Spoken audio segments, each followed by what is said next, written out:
Oke, balik lagi hari ini sama gue Felix, dan hari ini gue akan ngebahas lagi karena kita juga udah mau mendekati lagi, yaitu Liga Champions dan Liga Eropa. Jadi gue akan ngebahas satu hal yang menarik lagi, yaitu tentang away day.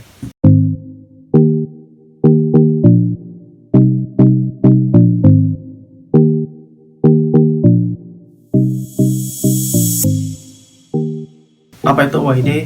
Jadi away day itu adalah kita bertandang ke markas lawan. Dan ini kita akan menceritakan ini dengan dua perspektif supporter dan perspektif pemain. Tapi jangan lupa ya, komen, like, subscribe, share. Oke, pertama gue akan baca dari perspektif supporter. Kenapa away day itu spesial? Pergi ke kandang lawan ya, untuk mendukung tim kita, tim kesayangan kita, itu hal yang sangat berisiko tinggi. Kenapa berisiko tinggi? Bisa terjadi bentrokan, kerusuhan. Belum lagi kalau misalkan kita duduk dekat sama fans tim kandang, itu kita bisa berantem di tribun secara langsung loh. Tapi itu juga kesenangan yang tidak akan didapat kalau kita nonton di kandang sendiri. Prakteknya ini sebenarnya away days itu dari Inggris awalnya, sejak tahun 1938. Tapi kita kasih case-nya simpel nih, gini. Case-nya dari liga kita ya, liga lokal kita, itu Persib Bandung akan ke Surabaya untuk menonton timnya lah bertanding. Juga kayak pendukung PSIM itu pergi ke Solo saat kesebelasan kesayangannya bertanding dengan Persis Solo. Nah, makanya itu disebut Derby Mataram, karena di wilayah Jawa juga, yang satu PSIM-nya di Jogja, yang Solo, Persis Solonya di Solo, karena deketan juga Solo sama Jogja. Di Indonesia pun tahun 1987 away day itu dikumandangkan oleh Bonek atau Bondo Nekat. Mereka datang berbondong-bondong dari kota Surabaya untuk berlaga, dan muncul juga nyanyian "Di mana kau berada, di situ kami ada, karena kami bonek mania". Dan kalau di Eropa sendiri ya, away day itu untuk klub-klub, mungkin kalau klub-klub besar ya, itu hal yang lumrah ya. Apalagi kalau misalkan kayak, tapi biasanya untuk yang wilayah berdekatan, contoh supporter MU main ke Bayern Munchen, itu masih bisa karena secara jarak juga deketan. Atau misalkan supporter Juve tandang ke Barcelona, masih ada, bisa deketan juga karena secara jarak mereka masih di wilayah yang sama, yang satu di Eropa Barat, yang satu di Eropa Selatan. Lain agak jauh kalau misalkan kayak Juve harus ketemu Zenit, itu di Rusia, itu berarti lu dari selatan harus ke timur jatuhnya.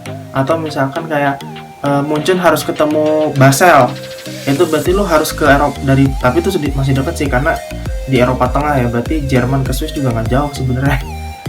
Nah, mungkin yang paling jauh kayak gini, Dortmund ketemu Zagreb, dari barat lo harus ke tenggara, ke Balkan, ke tenggara, itu lumayan loh jaraknya, dan itu udah hampir deket ke Yunani. Atau kayak terjauh tuh kayak, oh ini away day terjauh mungkin kayak MU lawan Astana, supporter MU harus ke Astana, itu ke Azerbaijan. Nah, Astana tuh di Azerbaijan, lumayan itu loh jaraknya loh, itu 1000 km lebih dari Manchester ke Astana, Azerbaijan.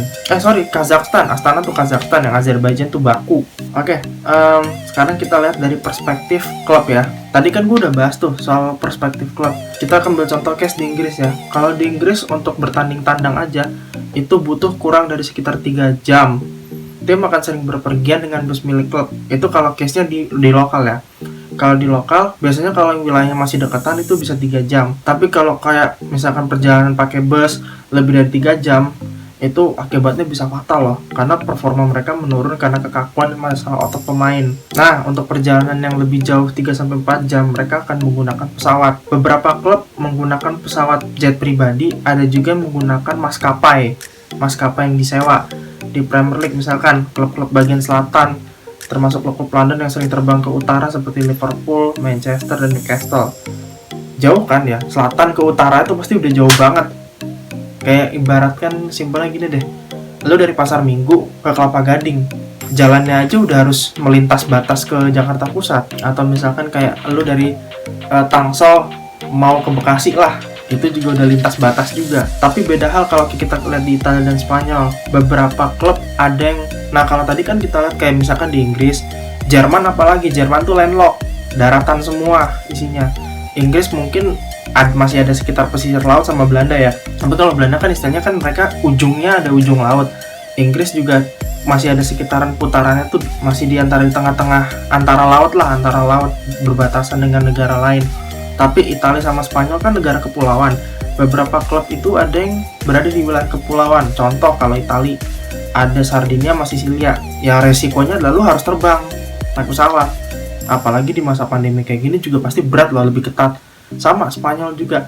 Spanyol punya kepulauan Balearic, punya kepulauan Palmas, kepulauan Las Palmas. Tempatnya ya kalau kepulauan Balearic itu yang tempatnya Mallorca, kalau Las Palmas tuh yang kepulauannya yang klubnya Las Palmas. Untuk mengambil alternatif harus pakai pesawat. Nah pertanyaannya adalah kok bisa ada sih busnya tim away ada di kandang lawan? Nah sebenarnya untuk pihak liga ini sudah membuat regulasi sendiri tentang kalau misalkan nih kita contoh ke Liga Champions dulu ya. Kalau misalkan nih antara pertandingan Real Madrid lawan PSG, kok bisa ada busnya Real Madrid di Paris? Kan pasti kaget dong, kok apa busnya diangkut pakai pesawat atau apakah mereka harus melewati perjalanan nyebrang pakai kapal kayak ngangkut di kapal feri. Kayak gue rasa juga di Eropa nggak banyak kapal feri sih gue rasa. Kalau untuk mengakali ini, jadi caranya adalah pihak klub lawan, klub yang mau bertandang itu sudah menyewa bus dari operasional tertentu. Misalkan kalau contoh Real Madrid nyewa bus ke Rosalia Indah atau ke Mayasari Bakti, misalkan Madrid udah nyewa ke operatornya Mayasari Bakti. Nah, itu udah jauh-jauh hari harus disewa. Itu juga udah harus ada kesepakatan juga bahwa bus yang mereka pakai sama operatornya harus dibuat hiasan embel-embel klub itu tersebut, supaya dibuat seolah-olah emang itu bus dari pihak klub sendiri yang sudah disiapkan. Dan kalau menyangkut masalah bus itu, tidak ada persyaratan yang dibuat oleh regulasi FIFA ya. Tergantung kualitas busnya yang dipakai. MU bisa nyewa sampai 400.000 pound loh untuk sebuah bis, dan bis mereka itu bisa sampai yang bis double decker. Nah kita balik lagi ke bahasan soal pertandingan. Bagaimana kalau tadi kan away day, kita kalau misalkan pertandingan kandang, kita yang jadi tuan rumah.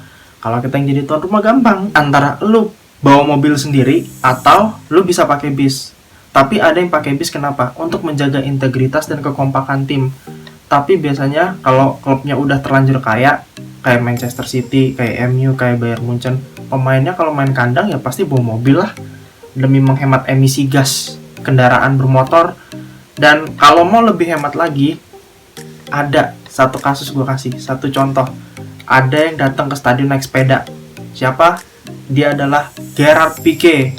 Karena Gerard Pique adalah orang yang sudah lahir di wilayah Catalonia, di wilayah Barcelona, sudah dididik di La Masia sejak kecil, walaupun sempat di MU.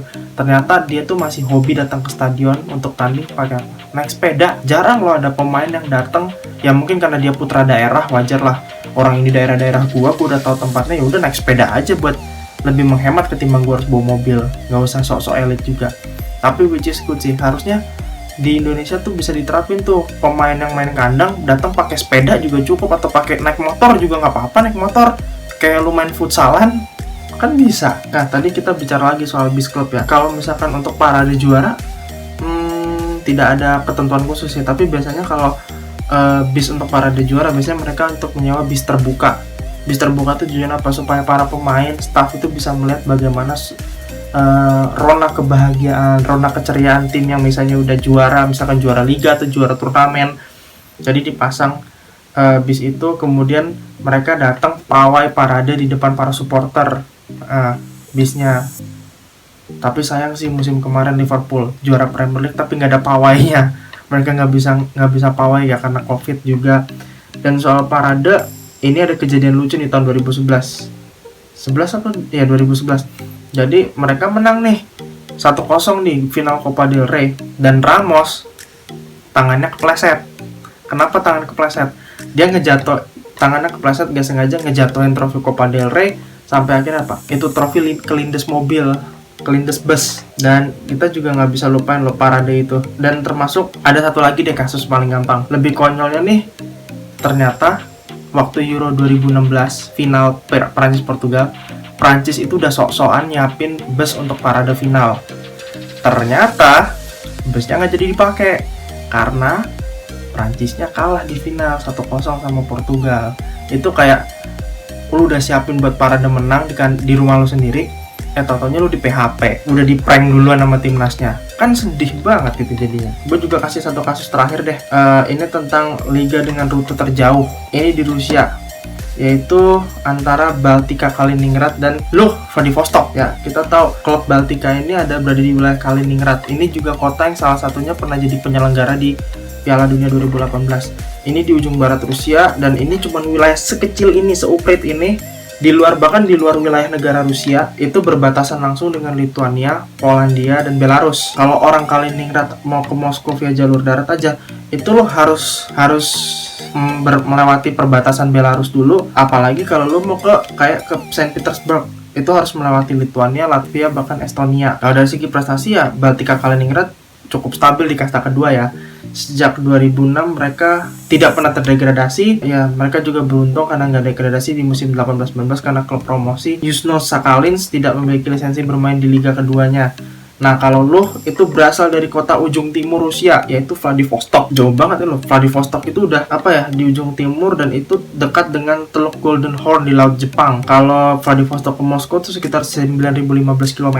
Kalau orang Vladivostok mau ke Seoul aja lebih dekat loh. Jaraknya cuma 746 km, paling cuman kayak ya naik mobil juga bisa loh ke Seoul. Tapi mereka juga harus ngelewatin ya mungkin sekitar 4-5 hari deh, karena mereka juga harus ngelewatin Korea Utara, dan ya kita tahu lah untuk masuk Korea Selatan lewat Korea Utara kan susah karena ada zona demilitarisasinya.